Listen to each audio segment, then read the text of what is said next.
Here are 4 common errors I see people make with abbreviations and acronyms in Irish translation. The first error is inflecting or adding an initial mutation to either the abbreviation or the acronym. For example, scríobh sé leabhar faoi Stáit Aontaithe Mheiriceá.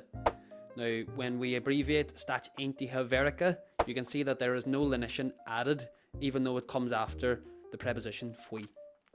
Another example is Tá agalú ige le Hallscoil na hÉireann Gaillimh.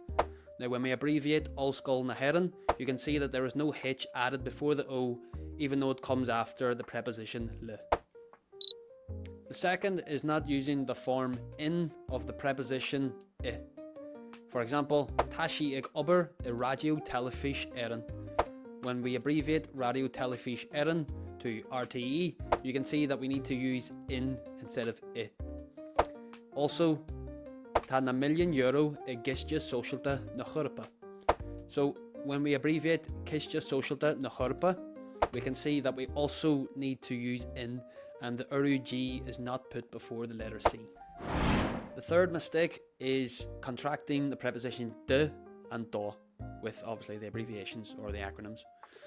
For example, thug sé cead dulscoil na hÉireann a chunraí a úsáid. Now, when we abbreviate Hallscoil na hÉireann again, we can see that the preposition do does not contract with the abbreviation.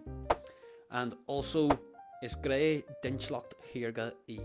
So we can see when we abbreviate inslacht hirga to IS, there is also no contraction between that and the preposition de.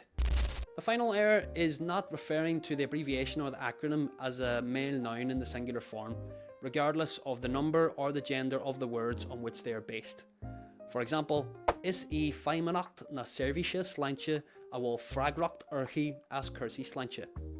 When we abbreviate feimanacht na servise sláinte to FSS, you can see that the pronoun I changes to A and the prepositional pronoun orthaí changes to Another example is Maidir leis na Náisiún Aontaithe is é céad nach trí líon a mall.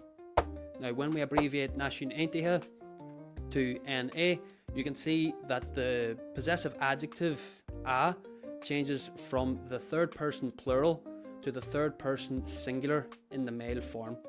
And we know that because the uru is dropped from the noun ball and a shevu is added to it, showing that the possessive adjective a has changed from the third person plural to the third person singular in the male form.